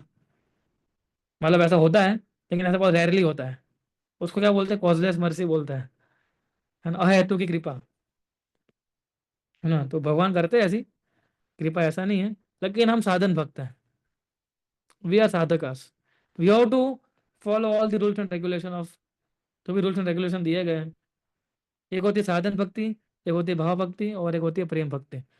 अगर आप भक्ति रसम सिंधु पढ़ेंगे हम, तो रूप गोस्वामी इन तीनों चीज़ों के बारे में वर्णन करते हैं। और साधन भक्ति के अंदर क्या दो चीज़ आती है, वैदिक भक्ति और रागानुगा भक्ति। तो वैदिक भक्ति क्या है, सारे रूल्स एंड रेगुलेशन को फॉलो करना, जो हमें करना है अभी, जो हम कर रहे हैं, है ना? सो जितना हम वैदिक भक्ति को फॉलो करेंगे, है ना, और हम सब लोग साधन भक्ति है, हम में से कोई भाव भक्ति, एटलीस्ट मैं हमारे लिए बोल सकता हूँ, है ना, कि हम में से कोई भाव भक्ति वाला नहीं है, ना कोई प्रेम भक्ति वाला है, हम सब वैदिक साधन भक्ति वाला है। तो हमें रूल्स एंड रेगुलेशन फॉलो करने होंगे। जितना रूल्स एंड रेगुलेशन कटिबद्ध तरीके से फॉलो करोगे, उतना ही हमें कृष्ण जो है अपने आप को रिवील करेंगे। हम भावनात्मक नहीं बनना है। मैं बीच में अभी कुछ डिवोटी से मिल रहा था, बता रहा था ना कि भावनात्मक नहीं बनना है, भाव में नहीं आ जाना है। हमारा भाव भी झूठा होता है वो, है ना? भाव, हमारा भाव एकदम झूठा होता है वो। आपको क्या लगता है कृष्णा भक्ति इतनी क्या बोल, चीप थोड़ी ना है कि हम थोड़ा सा भी करेंगे तो भाव में आ जाएंगे, नहीं। साधन भक्ति का पार्ट है ये, है ना। और रागन होगा किसको बोलते हैं? रागन होगा कि जहां पर एट्रैक्शन होता है, कि जब हम आकर्षित रूप से उसको करते हैं। सो इस प्रकार से। और ये भी ऐसा है, शिक्षाष्टकम भी जो है, पहले हमें इमोशंस की तरफ ऐसे ले जाता है, प्रीति भक्ति से लेकर रागन होगा भक्ति, प्रेम भक्ति तक ले जाता है हमें, है ना। जो 7वां और 8वां जो श्लोक है, वो क्या है?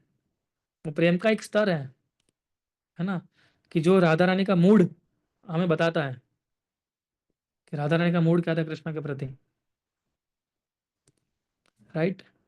सो या this is how we can develop our consciousness. और पहला श्लोक जो था उसमें हम इतना, मैंने ज़्यादा पर फोकस किया, फर्स्ट जो वर्ड था उसका, उसके पर ही मन और चित्त के ऊपर मैंने ज़्यादा फोकस करने की कोशिश की थी, और बाकी तो हम समझे। ठीक है, तो हरि नाम ग्लोरीफाई कर रहे हैं। हम नेक्स्ट मंडे समझेंगे सेकंड श्लोक का, है ना। नाम नकारी बहुधा निज सर्वशक्ति, कि नाम के अंदर कितना पावर है, और किस प्रकार से भगवान ने अपने नामों में सारी शक्तियां अर्जित कर दी है ना। सो ठीक है, thank you very much. Prem Vilas Prabhu, would like to add anything live from US? कुछ आप ऐड करना चाहेंगे इसमें? No, no. You got association of many wonderful devotees Maharaj, so आप कुछ ऐड करना चाहो तो कर सकते हैं इसमें से।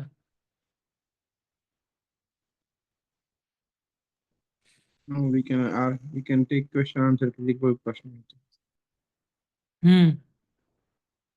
किंजल माता जी। हरे कृष्णा। हम्म प्रभु, मुझे जैसे हमें पता है ना कि मन बुद्धि अहंकार तो मटेरियल है, और सोल जो है वो स्पिरिचुअल है। तो मन बुद्धि अहंकार जो मटेरियल है वो कैसे, वो तो नाशवंत नहीं हुआ, शाश्वत। जैसे हमें पता है कि हमें मन बुद्धि अहंकार इम्प्रेशन फॉलो होती है, नेक्स्ट बर्थ में हमें मिलती है, तो पर वो तो मटेरियल नहीं, तो वो ना इटर्नल कैसे है? एक्चुअली मन बुद्धि अहंकार के अंदर हमारा पूर्व जन्म के कर्म है, उसके अंदर स्टोर होता है। ठीक है, तो दूसरा जन्म अगर हमें लेना होता है तो उसके माध्यम से हमें दूसरा जन्म मिलता है। ठीक है, सो सोल जो है वो इटर्नल है, वो शाश्वत है, जिसका कभी नाश नहीं होता है। मन बुद्धि अहंकार क्या है? सूक्ष्म स्वरूप है, ग्रॉस स्वरूप नहीं, लेकिन सूक्ष्म स्वरूप, जिसको हम क्या बोलते हैं, सटल फॉर्म है। तो जब हमारा दूसरा शरीर जब मिलता है, हमें क्यों कई बार हम देखते हैं ना, ये एकदम साधारण उदाहरण से समझाता हूँ आपको, चलिए। हम हमें कि कई बार हम देखते हैं कि हमें काफी सारी चीजों से डर लगता है, घबराहट होती है इस प्रकार से। ठीक है ना, तो वो क्यों इसलिए होता है? क्योंकि एक जब दूसरा शरीर मिलता है हमें, तो कुछ एक्सपेक्ट तो होना चाहिए ना शरीर को मिलने के लिए। जब नहीं तो पूरा रिसेट करना पड़ेगा, तो पूरा बॉडी रिसेट नहीं होता है हमारा। उसको पता, जब सोल, जब एक शरीर से दूसरे शरीर में ट्रांसफर होता है, ठीक है, तो दूसरे शरीर में ट्रांसफर होता है, ठीक है ना, तो उसके जो सॉफ्टवेयर है उसका उसका थोड़ा सा डेटा होता ही है, ताकि वो अपने कर्म जो है, पूर्व कर्म जो उसको भुगतना है बाकी है अभी, तो भुगतेगा वो, तो कैसे भुगतेगा वो? हमें ये शरीर मिलता है हमारे मन बुद्धि और अहंकार के अंदर, जो जो हमारी कॉन्शियसनेस होती है, उस हिसाब से हमें शरीर मिलता है ना। तो वो जो है आत्मा इटर्नल है, मन बुद्धि और अहंकार जो है हमारा, उस कारण से वो एक कारण बनता है हमारे भगवत हम जाएंगे कि नहीं जाएंगे, या हम इधर रहेंगे नहीं रहेंगे, और इधर रहेंगे तो हमें दूसरे अलग अलग शरीरों में हमें क्या क्या चेंजेस आएंगे वो। ठीक है, जब हम नरक में जाते हैं तो मन बुद्धि अहंकार लेके जाते हैं, ताकि हमें पता होना चाहिए कि क्या कर्म किया था, किसका मैं अभी भुगत रहा हूँ मैं नरक के अंदर भी। मना तो कैसे मालूम पड़ेगा हमें कि मैं क्या क्यों भुगत रहा हूँ मैं? ठीक है, प्रेम विलास, वो can add something in this? No, I think it is very clear. जो आपने बताया it's very clear. रवेश प्रभु ठीक है माता जी? हरे कृष्णा बाबू जी। हम्म। वही वही हम तो जब कभी कुछ देखते हैं, कभी कभी जैसे चित्त की बात की आपने, ओल्ड मेमोरीज भी स्टोर होती है। कभी हम कहीं जाते हैं, कोई जगह जाते हैं, या कभी कुछ देखते हैं, या वो बहुत पुरानी चीज़ें याद आ जाती है, और कोई कोई बैड मेमोरीज हो या कुछ भी हो, तो हमारा माइंड डिस्टर्ब हो जाता है, पूरा हिल जाता है। तो उसके पूरे दिन में वही चलता रहता है कुछ भी। तो उससे हम कैसे डील कर सकते हैं बाबू जी? कैसे डील कर सकते हैं? जी जी, इसको उसके हटाना लिए हो। मैं उसके लिए हमें क्या प्रैक्टिस करनी होती है ना? जी भक्ति क्या है, जैसे आपको पता है ना, भक्ति क्या है? साधन भक्ति, यानी कि हमें सारे rules and regulation rigidly follow करना है ना? इसलिए इंस्टेंट वेरिफिकेशन चाहिए, तो क्या है? सुबह जल्दी उठ जाना। वरना ये, जैसा आपने बताया ना, ये बहुत बड़ा प्रॉब्लम है। ये डीप इंप्रेशन होती है हमारे मन के अंदर, हमारे चित्त के अंदर, है ना? बहुत डीप रूटेड इंप्रेशंस होती है, जिस कारण से हम कोई भी चीज़ देखते हैं तो तुरंत हमारा रिएक्शन आना शुरू हो जाता है। वो रिएक्शन कब बंद होता है? जो मैंने आपको प्रोसेस बताया ना, अभी चित्त को कैसे शुद्ध कर सकते हैं साधु संग से, ठीक है, फिर हरि नाम लेने से। जब हम ये स्ट्रांगली करेंगे, जब हम सिंसियरली करेंगे ना, तो ही नहीं होगा। वरना तो 110% मैं गारंटी देता हूँ कि अगर आप ध्यानपूर्वक जप नहीं करेंगे, ध्यानपूर्वक भक्तों का संग नहीं करेंगे, अगर आप ठीक से भागवतम भगवत नहीं पढ़ेंगे, तब जैसे कोई चीज देखोगे ना, उससे आप आकर्षित हो जाओगे, उसमें कोई डाउट नहीं है। भौतिक चीजों से मुक्त होना कोई बच्चों का खेल तो है नहीं है ना? It requires rigid practice of Krishna consciousness. It requires penance, तपस्या, फिर होता है ये सब। तो आपको, अगर हमें ये प्रोसेस को डिस्टर्ब नहीं होना है, देखिए हर एक व्यक्ति को कोई सुंदर चीज होती है, सुंदर ही दिखती है, खाली उसको अपने कॉन्शियसनेस को चेंज करना होता है ना? जैसे कोई सुंदर स्त्री है, ठीक है, तो सुंदर स्त्री सबको सुंदर ही दिखती है, वो चाहे अभक्त हो चाहे अभक्त हो। अभक्त कैसा सोचता है कि मैं कैसे इसका भोग करूं, भक्त क्या सोचता है कि ये तो कृष्णा की प्रसन्नता के लिए, कि कृष्णा का क्रिएशन है ना ये, कृष्णा क्रिएशन हमें सुंदर ही होता है वो, लेकिन किसके भोग करने के लिए? ये कृष्णा के भोग करने के लिए। मैं तो कृष्ण का दास हूं, मैं कैसे भोग कर सकता हूँ? तो चेंजेस क्या है? केवल कॉन्शियसनेस का ही चेंज आया ना इसके अंदर। बाकी कोई चीज सुंदर है तो सुंदर है ही है, उसको हम कैसे मना कर सकते हैं कि ये सुंदर नहीं है? अगर हम कोई, मैं सीनरी कोई चीज देख रहा हूँ, ठीक है, अच्छा समुद्र है, माउंटेन है, तो वो अच्छा दिख रहा है, हम कैसे बोल सकते हैं अच्छा नहीं दिख रहा है वो, है ना? लेकिन भक्त की क्या होती है? चेतना होती है, चेतना को वो घुमा देते हैं, है ना? चित्त को घुमा देते हैं। तो हमें उसको घुमाना है खाली, वो बटन को हमें फ्लिप करना है खाली। जितना उसको फ्लिप करेंगे, उतना हम उन चीज़ों से बच पाएंगे। So you have to think on this, है ना? कोई भी चीज़ को क्रिटिसाइज नहीं करना है हमें, ऐसा कि ये भौतिकवादी लोग है, भौतिक चीज़ है, ऐसा है वैसा है ना? जितना हम क्रिटिसाइज करेंगे उतना ही हम उसके पीछे पड़ जाएंगे, ठीक है? ओके बाबू। शास्त्रोक्तम तो हरे कृष्णा प्रभु, प्रणाम प्रभु। ये जो हमने डिस्कस किया अभी, संबंध, अभिधेय और प्रयोजन, इसको हमने कोरिलेट किया है नेम, नॉलेज एंड अफेक्शन जो डेवलप होता है वो। तो क्या इसको हम परम सत्य को समझने का जो 3 स्टेप्स है उसके साथ कोरिलेट कर सकते हैं कि ब्रह्म, परमात्मा एंड भगवान? भगवान, ये जो रियलाइजेशन, ये जो आपने बताया ना अभी, भगवान परमात्मा, सॉरी, ये ब्रह्मन ब्रह्म। परमात्मा, ब्रह्मेति परमात्मा भगवान इति शब्दते, है ना? तो आपने जो बताया ना, ये अलग पोर्शन है पूरा ये तो भगवान को ही समझने के 3 तरीके हैं, है ना? हाँ। भगवान को ही रियलाइज करने के 3 तरीके हैं। तो I don't think that we can correlate with this things. जब व्यक्ति समझता है कि नहीं, मैं भगवान के साकार स्वरूप को मानता हूँ, हाँ। ठीक है ना, फिर तो संबंध स्थापित करेगा ना वो। अच्छा। राइट। पर्सन है तो संबंध स्थापित करेगा, बिना पर्सन कैसे संबंध स्थापित करेगा वो? हम्म। संबंध स्थापित करने के लिए कुछ जीवन चीज चाहिए ना, जैसे गाड़ी हो गई, कोई पुरुष हो गया, कोई लिविंग एंटिटी हो गया, ऐसा। तो सो वो जो तो, हाँ क्या? सॉरी, नहीं आप बोलिए प्रभु, आप बोलिए। हाँ, तो मैं ही बोल रहा हूँ कि ये शुरू होता है जब हमारा संबंध कब स्थापित होता है, जब सामने लिविंग पर्सन होता है। जब मैं सोचता हूँ कि नहीं, कृष्णा और कृष्णा के साथ मुझे प्रेम करना है, हम्म। फिर हर एक चीज शुरू होती है, संबंध बनाना, ज्ञान करना और वो सब अफेक्शन लाना। वरना एक लाइट के साथ तो क्या अफेक्शन होगा हमारा? फिर वो लाइट जल रही है, वो अफेक्शन नहीं है कुछ भी। राइट। लेकिन आपके साथ अफेक्शन है, हाँ। क्योंकि आप एक लिविंग एंटिटी है। हम्म। लैपटॉप के साथ अफेक्शन है, क्योंकि हम इसे प्रचार करते हैं। Yes.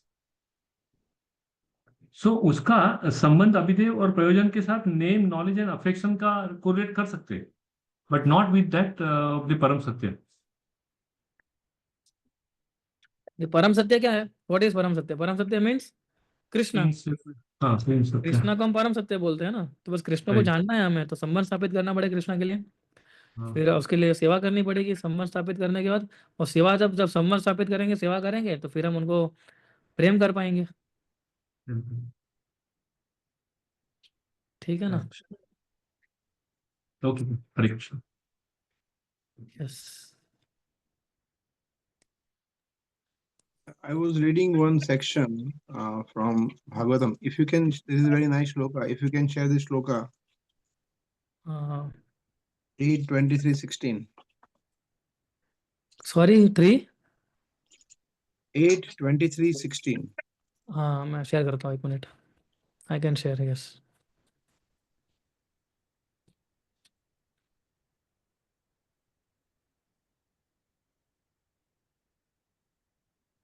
So this is like जब बलि महाराज और वामन देव का प्रसंग आता है, तो ऐसे हम सब जानते हैं कि शुक्राचार्य ने बहुत अपोज किया पहले, और उन्होंने मना किया कि ये सब नहीं करना चाहिए, और फिर बलि महाराज ने उनको ओवर रूल कर दिया, और फिर जैसे हम सब जानते हैं कि भगवान को 3 पग भूमि दिया। तो फिर उसके बाद फिर बलि महाराज ने सरेंडर किया, तो भगवान ऐसे ही उनको बता रहे हैं। ये सेक्शन एक्चुअली बहुत इंटरेस्टिंग है। हमें जितना पता है, जो जनरली हम जो सुनते हैं कथा, उससे कहीं ज्यादा डीप है ये सेक्शन। जो मैंने भी पढ़ा, तो मुझे मतलब बहुत सारा डीप रियलाइजेशन इसमें होते हैं, अगर हम ठीक से पढ़ते हैं तो इसमें बलि महाराज को जब फिर अरेस्ट किया, वरुण वरुण का नागपाश किया, फिर प्रहलाद महाराज आए, फिर ब्रह्मा जी ने बोला कि मतलब बलि महाराज तो महाजन है, अच्छे भक्त है, वगैरह वगैरह। भगवान ने भी बोला कि मुझे भी पता ही है। एंड देन भगवान ने फिर उनको छोड़ दिया। फिर शुक्राचार्य जो थे, फिर भगवान फिर भगवान जाते हैं, और आई थिंक भगवान इसमें बोलते हैं, 9वें श्लोक में बोलते हैं। नहीं, एक सेकेंड, नहीं sorry, not not in the 9th श्लोक, 16 श्लोक, या 8 इन द 26। 13th श्लोक का भगवान बोलते हैं, वामन देव उनको बोलते हैं, may be you can show ये हियर, ये 13th श्लोक का, 8 20 13, राइट? या इसी चैप्टर में 13वां श्लोक, इसमें बोलते हैं, मुझे बहुत पता नहीं, दिखाई नहीं रहा, कैन यू रीड प्रभु? नहीं नहीं, आपने 8 23 और 13, राइट? हाँ, 23:13 बराबर है। अरे ना, 18 इसमें नहीं नहीं, दिख नहीं रहा आपको? हाँ, अथाहो यही यही है श्लोक है। ओके, अथा सनम। अभी अभी पढ़ा है, दिखा अभी पढ़ पा रहे हो आप? या no no, just translation. Okay. Hari, the supreme personality of Godhead, Narayan, thereafter addressed Sukracharya, who was sitting nearby in the midst of the assembly with the priests, Brahma, Hota, Udgata, and Advaryu. O Maharaj Parikshit, these priests were all Brahmavadis, followers of the Vedic principle for performing sacrifices. या उसके बाद का श्लोक ये important है, 14वां श्लोक। इसमें भगवान शुक्राचार्य से बात करते हैं, शुक्राचार्य से भगवान बात करते हैं, क्या पूछते हैं देखिए। O best of the Brahmanas, Sukracharya, please describe the fault or discrepancy in your disciple Bali Maharaj, who engaged in performing sacrifices. This fault will be nullified when judged in the presence of qualified Brahmanas. तो भगवान इनको पूछते शुक्राचार्य को कि भाई गलती क्या किया, बलि महाराज को श्राप क्यों दिया, उसको त्याग क्यों किया, मतलब क्या गलती किया बताओ, और तुम्हें लगता है गलती किया है तो यहाँ पे देखो ब्राह्मण लोग भी है, उनके सामने बताओ, तो फिर हम उसको डिस्कस करते हैं। फिर शुक्राचार्य एक श्लोक बोलते हैं, उसके बाद नेक्स्ट ये जो श्लोक है ना बहुत इंपॉर्टेंट है, 16 श्लोक है, एनी 15 श्लोक also we can read and then 16 Shukracharya 15 said, श्लोक. My Lord, you are the enjoyer and lawgiver in all performance of sacrifice, and you are the Agya Purush, the person to whom all sacrifices are offered. If one has fully satisfied you, where is the chance of discrepancies or faults in the performance of the sacrifice? ये 15 और And then 16. 16 या 16 जो हमारा relevant है आज के topic से. There may be discrepancies in pronouncing the mantras and observing the regulative principles. And moreover, there may be discrepancies in regard to time, place, person, and paraphernalia. But when your Lordship's holy name is chanted, everything becomes faultless. Actually ये second श्लोक जो है नाम नामकारी उससे ज्यादा relevant है. But anyway मतलब जैसे अरिश भाई बता रहे थे, तो मैं अभी इसको पढ़ रहा था कल या परसों में, तो मैं वही जिसमें दिख रहा था कि इसमें भगवान के नामों की महिमा शुक्राचार्य, सोचिए आप, शुक्राचार्य बता रहे हैं, कोई और नहीं. मतलब भक्त तो बता रही है मगर शुक्राचार्य तो भगवान के शुद्ध भक्त नहीं है. और एक्चुअली वो उसने तो अपराध किया था भगवान के प्रति, और बलि महाराज जो कि महाजन है उनके प्रति अपराध किया था. फिर भी जब भगवान ने पूछा तो वो भगवान के नामों को ग्लोरीफाई कर रहे हैं. सो इवन डीमंस, वो एक दैत्य है, शुक्र दैत्य गुरु है, तो वो भी भगवान के नामों को ग्लोरीफाई कर रहे हैं और कितना सुंदर तरीके से बोल रहे हैं कि ठीक है, फॉल्ट, भगवान पूछ रहे हैं कि फॉल्ट क्या है, तो बोले फॉल्ट हो सकते हैं, जो यज्ञ कर्मकांडी ब्राह्मण है उसमें कुछ फॉल्ट हो सकते हैं, मगर आपके नामों का जो जप करता है उसमें कोई फॉल्ट नहीं हो सकता. वेरी नाइस श्लोक. Yes, very nice, Loka. Yes.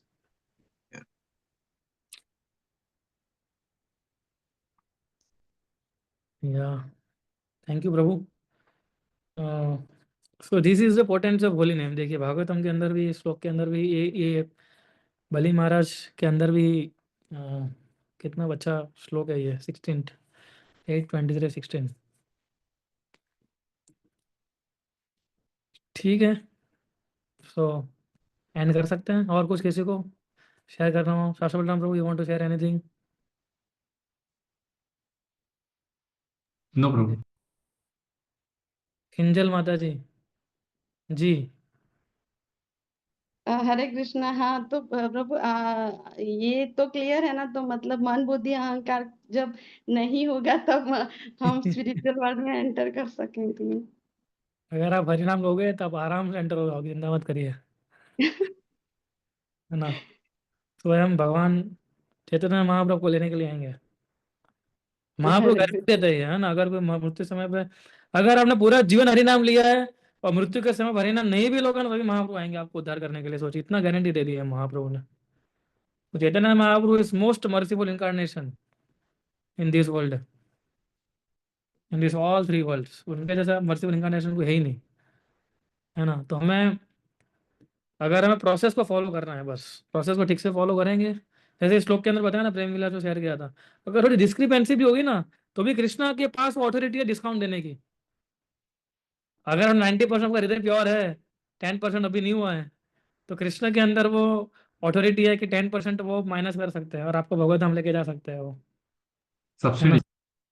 Subsidy वो कृष्ण के पास ही ये चीज़ है ना. पर हमें कृष्ण को दिखाना होगा कि कृष्ण देखो मैं डिस्काउंट लेने के लिए लायक हूँ, है ना. प्लीज डिस्काउंट दीजिए मेरे को. हम कैसे दुकानदार को डिस्काउंट लेने के लिए घर वो बोलते रहते हैं, डिस्काउंट दीजिए, कोई डिस्काउंट है, कोई डिस्काउंट दीजिए. वैसे कृष्ण के साथ ही बोलना पड़ेगा, कृष्ण को डिस्काउंट दीजिए.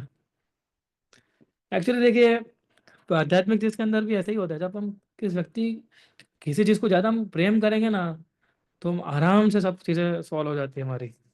हमें बस उसको डेवलप करना है, बस आतुरता डेवलप करनी है.